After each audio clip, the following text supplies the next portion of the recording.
Hello, good morning and namaskar. This is Gaurav Bhandari, Child's High Performance Coach, Future Career Guide and Mentor. तो जैसे कि मैंने पिछले video में बताया था कि हम एकेडमिक एक्सेलेंस या पढ़ाई में अच्छा कैसे बनते हैं, इसके ऊपर गहराई से और वीडियोस के माध्यम से भी बात करेंगे। तो आज मैं कवर करने वाला हूं कि पढ़ाई है क्या, व्हाट इज़ एकेडमिक्स, हम इसको कैसे देखते हैं और कैसे देखना चाहिए, हम अपने बच्चों की लाइफ में रूटीन में जो गलतियां हो रही हैं उनको कैसे पहचानें और उन पे कैसे काम करके आगे बढ़ें ताकि हमारे बच्चे पढ़ाई में बहुत अच्छा बन पाएं, जो हम सब एक्चुअली चाहते हैं। तो academics is an art of knowing the unknown. ये जो शिक्षा का पूरा प्रोसेस है वो एक अनजानी चीज को, अनजानी इंफॉर्मेशन को आप तक लाती है, बच्चे तक, और वो प्रोसेस बच्चे को उस चीज से फेमिलियर करवाता है। यानी जो जानकारी बच्चे के पास नहीं थी, अब बच्चे के पास वो जानकारी है, वो नॉलेज है। ये प्रोसेस एक लोकेशन में होता है जिसे हम स्कूल कहते हैं, और इस प्रोसेस को रन करने के लिए जो प्रोफेशनल्स होते हैं वो टीचर्स होते हैं।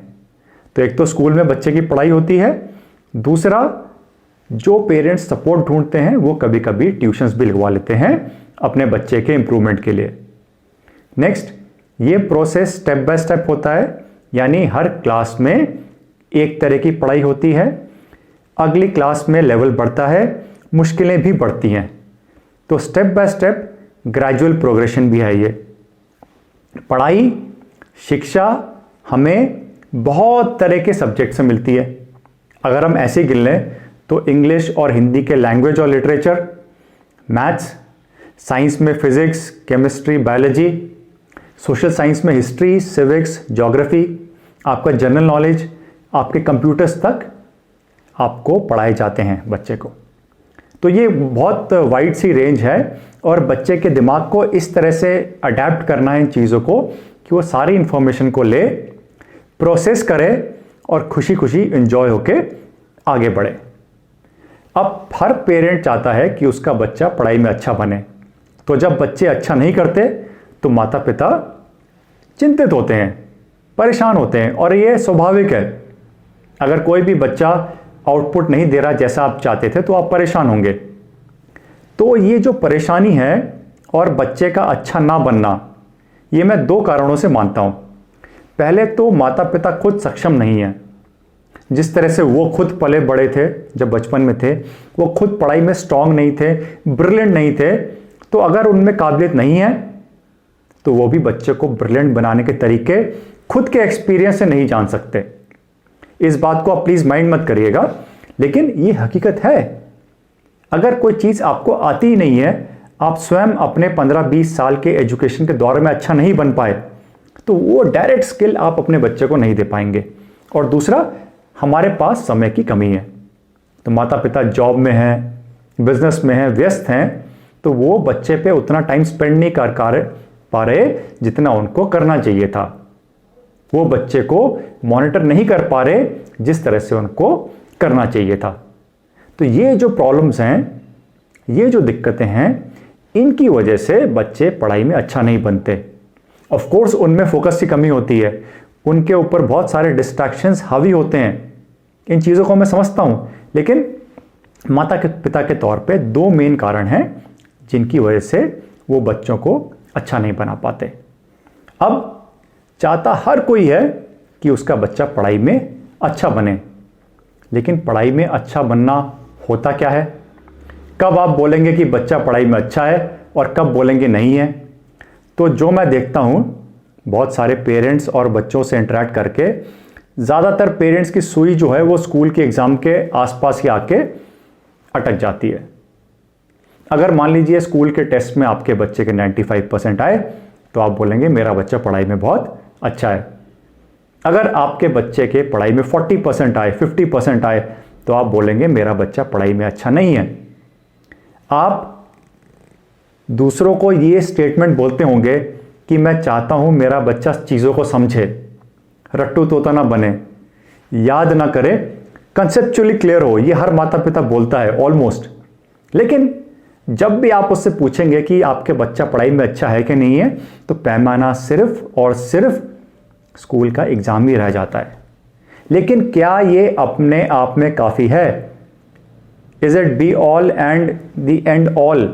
क्या ये अपने आप में सब कुछ है? क्या स्कूल टेस्ट के नंबर, परसेंटेज आपको बच्चे के फ्यूचर, उसकी ग्रोथ, उसका दिमाग का डेवलपमेंट, पढ़ाई में स्ट्रांग बनना, ये सब इंडिकेट करता है? जी नहीं, इट इज़ नॉट इनफ। ये अपने आप में काफ़ी नहीं है। एक्सेलेंस बनने के और तरीके हैं, एक्सेलेंस को नापने के भी और तरीके हैं। अब मैं आपको जो पढ़ाई का जो प्रोसेस है उसके थ्रू लेके चलता हूं और आपको बताता हूं कि एग्जैक्टली प्रॉब्लम कहां पे है। प्रॉब्लम है कि नहीं है या कितनी ज़्यादा है, आप खुद इससे एनालिसिस करके देखना, आपको इससे बहुत मदद मिलेगी। तो मान लीजिए आपका बच्चा class 4th, 5th, 6th, 7th, 8th किसी भी क्लास में है, वो स्कूल जा रहा है, वहाँ पढ़ाई कर रहा है। अब आपका एकेडमिक सेशन शुरू हो गया। मान लीजिए एक हफ्ते में 5 अलग अलग सब्जेक्ट के टीचरों ने चैप्टर नंबर 1 शुरू कर दिया। कोई एक हफ्ते में ख़त्म भी कर देता है, कोई आधे तक पहुंचता है और कोई 3/4 तक पहुंचता है। यानी अब एक हफ्ते में आपके पास 5 सब्जेक्ट की कवरेज आ चुकी है। तो एज पेरेंट्स आप क्या करेंगे? रोज बच्चे को होमवर्क मिल रहा है, उसे कुछ क्वेश्चंस याद करने हैं, आंसर्स लिखने हैं, कुछ पढ़ के जाना है स्कूल में, लेकिन जो उसका 5 सब्जेक्ट शुरू हो गए उसको आप किस तरह से देख रहे हैं? और यहां पे मैं जानता हूं अब बहुत पेरेंट्स और बच्चों को देख के कि ज़्यादातर पेरेंट्स के पास कुछ प्लान ही नहीं होता, कुछ आइडिया ही नहीं होता, और यहां से गड़बड़ शुरू होती है। तो जहां दिक्कत घर में है वहां बहुत अर्ली स्टेज से दिक्कत शुरू हो गई, और जहां बाद में होना था, बचपन में पेरेंट्स ध्यान दे रहे थे, बाद में नहीं दे रहे, तो फिर बाद में दिक्कत शुरू होती है, लेकिन शुरू जरूर होती है। तो मैंने आपको उदाहरण दिया कि 5 सब्जेक्ट शुरू हो गए, अब आप क्या करेंगे? तो जो सही तरीका है वो ये है कि जितना स्कूल की कवरेज है वो आपको अपने वीकली प्लान बनाकर डेली उसको कुछ ना कुछ अपने सिस्टम में डालना है, ताकि उसकी कवरेज एक बार और हो जाए। मान लीजिए चैप्टर नंबर 1 के साइंस के 6 पेज कवर हुए थे, तो क्या आप नहीं चाहेंगे कि 40 मिनट दे के बच्चा उन 6 पेजेस को एक बार और पढ़ ले, ध्यान से समझ ले, और जब पढ़ेगा तो खुद को उसको अच्छा लगेगा, एक कॉन्फिडेंस आएगा। अब दिक्कतें और भी हैं, बच्चे को पुश करना पड़ता है, स्वयं से मन करता नहीं है, तो ये काम पेरेंट्स का है, वो एनवायरनमेंट क्रिएट करना कि बच्चा बैठ के पढ़े। लेकिन बैठ के क्या पढ़े, वो प्लान कहाँ है?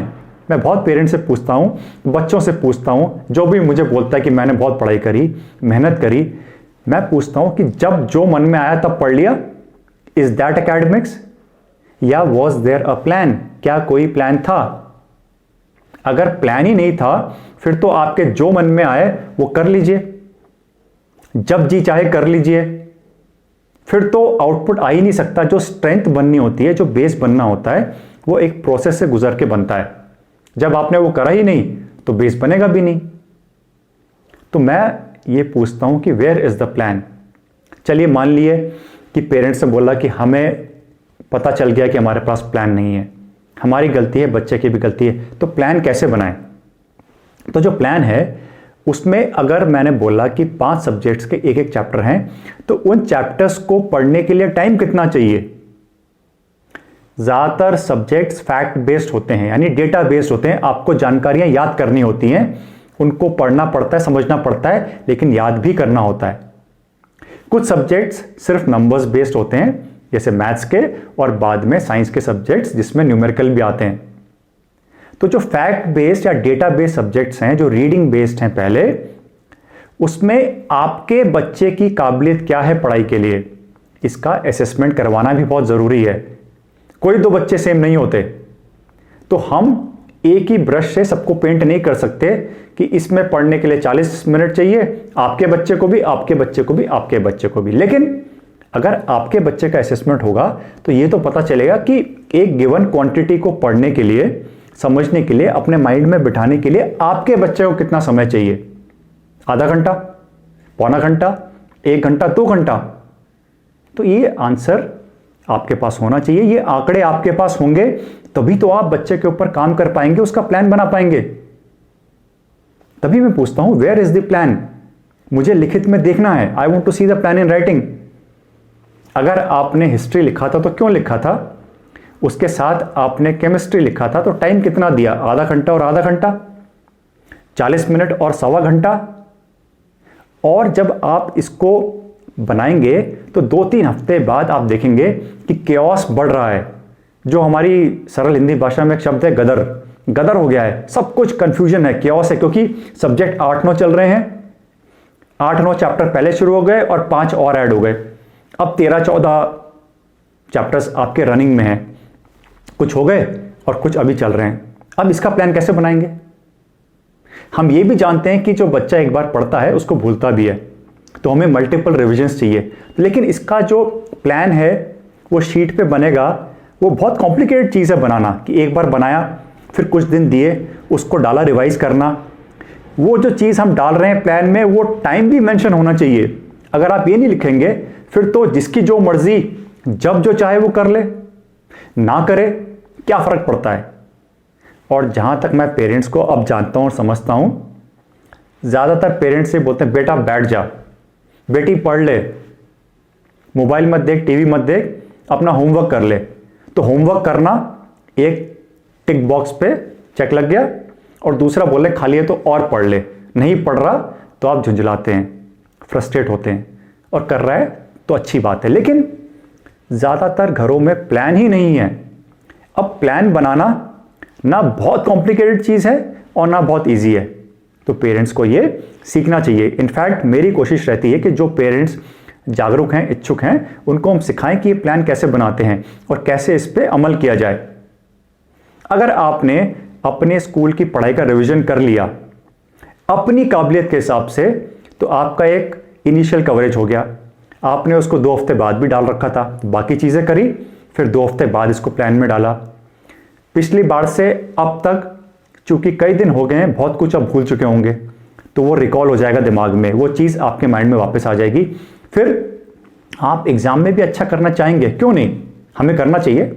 तो उस एग्ज़ाम्स की तैयारी के लिए भी आप बहुत अच्छी तरह से प्रिपेयर करेंगे। जब तीसरा रिवीजन करेंगे फिर एग्ज़ाम की भी तैयारी करेंगे। लेकिन ये प्रोसेस तो चलना है ना, इस प्रोसेस को बिना चलाए कोई एक्सीलेंट बन ही नहीं सकता।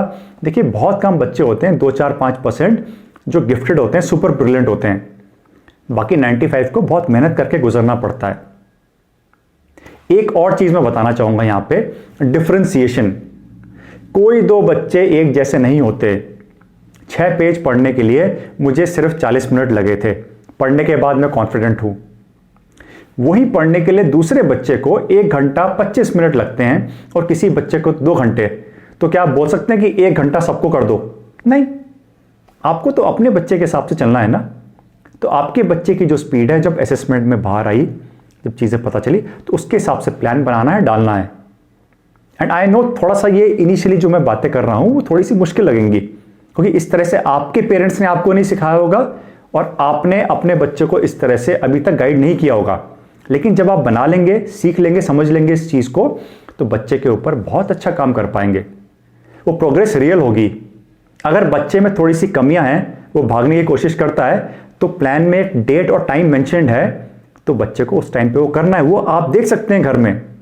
ऐसे करेंगे तो एक्स्ट्रा सपोर्ट की ज़रूरत कम पड़ेगी, आपके बच्चे की स्ट्रेंथ बनेगी। लेकिन मैं फिर से कहता हूं, 8-10 सब्जेक्ट्स को साथ लेके चलना, अलग अलग चैप्टर्स मेजर करना, ये कॉम्प्लिकेटेड काम है। लेकिन जिसने इसको कर लिया, पहले हो सकता है 1 घंटा आपको देना पड़े इस प्रोसेस को रन करने के लिए, लेकिन जिसने इसको कर लिया उसको बाद में बहुत फायदे मिलेंगे। पैसा कम खर्च, तनाव बिल्कुल नहीं, बच्चे की काबिलियत सुपर लेवल पे। और अल्टीमेटली भारत में या बाहर कहीं भी जाना है किसी भी अपॉर्चुनिटी के लिए, तो काबिलियत तो होनी चाहिए। तो ये जो प्लान है, इसका ना होना घर में सबसे बड़ी दिक्कत है। चलिए एक और उदाहरण देता हूं आपको मैं। मैथ्स का हमने कोई चैप्टर लिया नंबर्स पे, आपके स्कूल मैम ने 25 क्वेश्चंस कराए बच्चे को, चैप्टर में 90 क्वेश्चंस हैं। एज अ पेरेंट आप क्या बोलेंगे? मैम ने अपनी समझ से 25 करा दिए, 20 होमवर्क में दे दिए, टोटल 45 बहुत है। क्या जो बुक में राइटर ने, बोर्ड ने इंफॉर्मेशन दे रखी है 90 क्वेश्चंस की, क्या आप उसको नहीं लेना चाहेंगे? लेना चाहिए। तो जो एफर्ट है वो तो बढ़ेगा ही बढ़ेगा, लेकिन उस 90 क्वेश्चंस को करने के लिए प्लान कहाँ है? रूटीन में तो बहुत बिजी हैं सब, स्कूल जा रहे हैं, आ रहे हैं, खाना खा रहे हैं, फिर खेलना भी है, होमवर्क भी करना है, इतने सारे सब्जेक्ट्स हैं, कुछ एक्स्ट्रा एक्टिविटीज भी कर रहे हैं, तो वो प्लान कहाँ है? कहाँ आप 45 से 90 क्वेश्चंस करेंगे मैथ्स के और एक बार करके ब्रिलियंट बन जाएंगे क्या? तो जो 90 को दोबारा भी करना पड़ेगा, प्लान में डालना पड़ेगा कहीं तो। Where is the plan? मैं हर पेरेंट से पूछता हूं कि मुझे शीट दिखा दीजिए अपनी, बच्चे से पूछता हूं जो काम कर रहे हो, शीट दिखा दो कि आपने लाइंस खींची थी, day wise, week wise, month wise कुछ प्लान बनाया था, प्लान बन के 100% ना हो पाया, वो ठीक है, चलेगा, इवेंचुअली आप पहुंच जाएंगे जहां पहुंचना है, लेकिन प्लान बनाया ही नहीं, कुछ था ही नहीं, बस हवा के साथ, पानी के साथ बह रहे थे, तो ब्रिलियंट कभी नहीं बन पाएंगे। और ज्यादातर बच्चों की और घरों की हकीकत यही है। तो बच्चे का पढ़ाई में एक्सेलेंट बनना, अच्छा बनना एक चॉइस है। जिस तरह से किसी दो बच्चों के हाथ पैर एक जैसे नहीं होते, वैसे उनका दिमाग भी एक जैसा नहीं होता। लेकिन अगर हमें अच्छा बनना है तो हमें जितना एफर्ट लगाना है वो लगाना पड़ेगा। दूसरों को देख के टाइमिंग मैच नहीं हो सकती। ये बहुत ज़रूरी चीज़ है, माता पिता को समझना और फिर बच्चे को समझाना। तो 1 मिनट के लिए मान लीजिए अगर आपने एनालिसिस कर भी लिया, प्लान भी बना लिया, हो सकता है आपको एक झटका लगे, आपको एहसास हो, अरे इस तरह से मेरे बच्चे पे तो रोज 4.5 घंटे की पढ़ाई का काम होना है।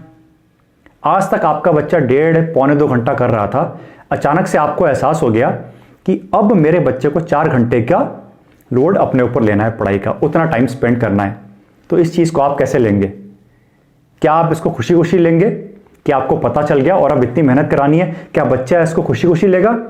या अच्छी खासी जिंदगी चल रही थी, कुछ खास नहीं हो रहा था, होमवर्क हो रहा था, खेल रहे थे, सो रहे थे, और आपका भी, पेरेंट्स का भी लाइफ चल रही थी, और अचानक आपको लगता है कि दुनिया का बोझ आपके ऊपर आ गया, पहाड़ टूट पड़ा है आपके ऊपर। इस 4 घंटे को आप कैसे देखते हैं? मान लीजिए आपने कैलकुलेट करके निकाल लिया कि 4 घंटे की मेहनत हमारा बच्चा रोज करेगा तो इसकी ग्रोथ बहुत अच्छी हो सकती है। तो इस 4 घंटे को आप कैसे देख रहे हैं? अगर आपने जिंदगी में पढ़ाई से प्यार नहीं किया तो नफरत करने की जरूरत नहीं है। अब आप बच्चों में इसके लिए प्यार डेवलप करिए। बार बार बार बार रेपिटेशन करना पड़ेगा, बोलना पड़ेगा, एग्जाम्पल्स देने पड़ेंगे, वरना बच्चे नहीं मानते। वो किसी म्यूजिक वीडियो वाले को देख लेंगे और बोलेंगे वो पॉपुलर हो गया तो मैं भी वैसे करता हूं। वो किसी भी इंफॉर्मेशन को जो उनके दिमाग में आ रही है कहीं से भी उसको ले लेंगे और लोकल हीरो बना देंगे अपना। वो आपकी बात नहीं समझेंगे। लेकिन इस प्रोसेस को लगातार घर में चलना है कि बेटा एक्सीलेंट बनना है तो ये करना ही पड़ेगा। Being good in academics is not an default option, it's a choice. अगर मुझे फुटबॉल में अच्छा बनना है तो हो सकता है मुझे 1 साल लगे, किसी को 1.5 साल लगे, लेकिन वो मेरी चॉइस है कि बनना है कि नहीं बनना है। इवेंचुअली मैं पहुंच जाऊंगा अपने लक्ष्य पर। उसी तरह से पढ़ाई के जो मैंने पिछले वीडियोस में बोला था, बहुत फायदे हैं, लेकिन अच्छा बनना इज अ चॉइस। अगर आप डिसाइड कर लें कि हमें बच्चे को अच्छा बनाना है और बच्चा भी आपके साथ मिल जाए कि yes I want to become good, आप वहां तक पहुंच जाएंगे। लेकिन प्रोसेस यही होगा, इसी से गुजरना होगा। किसी बच्चे को 5 घंटे भी लग सकते हैं, किसी को 1.5 से 2 घंटे में भी काम हो जाता है, क्योंकि उसका माइंड अलग तरह से ओरिएंटेड है। हर बच्चा अलग है। लेकिन क्या आपने अपने बच्चे का असेसमेंट करवाया, उसके असेसमेंट के हिसाब से एक प्लान बनवाया और उस प्लान पे एग्जीक्यूट करके देखा? इस समय आपके जीवन की सबसे बड़ी जिम्मेदारी यही है और कुछ नहीं है। प्रोफेशन में आप अच्छा कर ही रहे होंगे, घर आप चला रहे होंगे, लेकिन इस चीज को बहुत गहराई से करें और इसमें छलांग लगाएं। इस झुंझलाहट, फ्रस्ट्रेशन, मेहनत से आपको गुजरना ही है। There is no shortcut. लोग बस भेज देते हैं, स्कूल भेज दिया, ट्यूशन भेज दिया, हो गया, कुछ नहीं होता उससे। ब्रिलियंट बनना है, कंपीट करना है, लाखों की भीड़ में स्टैंड करना है, तो आपको बहुत अलग तरह की मेहनत करनी है। और मेहनत इज प्योर। एक बार मेहनत बनी, काबिलियत आपकी अच्छी स्ट्रांग हो गई, तो फिर तो जिंदगी में कुछ ऐसा इम्पॉसिबल है ही नहीं जो आप नहीं कर सकते। तो आई होप आप इस असेसमेंट, प्लानिंग और वर्क एथिक्स की इंपॉर्टेंस को समझते हैं। फिर चैप्टर्स क्या है, फिजिक्स के, केमिस्ट्री में, मैथ्स में बच्चा अच्छा नहीं है, वो बात की बात है। मैं उसको दूसरे वीडियोस में कवर करूंगा कि पेरेंट्स बोलते हैं मेरा बच्चा इंग्लिश में अच्छा नहीं है, फिजिक्स में अच्छा नहीं है, केमिस्ट्री में अच्छा नहीं है, बायोलॉजी में अच्छा नहीं है, मैथ्स में दिक्कतें हैं। दिक्कतें कहीं और हैं। लोग समझते हैं कि एक बार समझा के हो गया, लेकिन उसने उसके हिसाब से जो फॉलोअप एक्शन है, डेली एक्शन है, लाइफस्टाइल का जो वर्क है एकेडमिक्स के लिए, वो तो हुआ ही नहीं। पहले दिन से लॉस लेना शुरू कर दिया तो एक हफ्ते में लॉस कंपाइल हो गया, बड़ा बन गया। फिर कोई क्या करेगा? तो आपके बच्चे का असेसमेंट, उस पर प्लान और वर्क को फिर एडजस्ट करना, चेंज करना, क्योंकि बच्चा दूसरी तरह से रिस्पॉन्ड कर रहा है। ये हमारा काम है। इस चीज को हम समझेंगे तो बहुत अच्छा काम कर पाएंगे। और जैसा मैंने बोला, इस पे मैं 1-2 वीडियोस और बनाऊंगा ताकि ये चीजें बच्चों को आपके माध्यम से आपको समझ के बहुत क्लियर हों। और अगर आप समझ जाएंगे तो बच्चों के ऊपर बहुत अच्छा काम भी कर पाएंगे। तो चलिए फिर इस वीडियो में आपके जो कमेंट्स हैं, सुझाव हैं, विचार हैं, कमेंट्स में जरूर लिखिएगा। एंड अगर ये वीडियो अच्छा लगा हो तो as usual give it a thumbs up, like कीजिए, सबके साथ शेयर कीजिए, चैनल को सब्सक्राइब कीजिए अगर अभी तक नहीं किया है तो। आपसे जल्दी मुलाकात होगी। टेक केयर, गुड बाय, नमस्कार।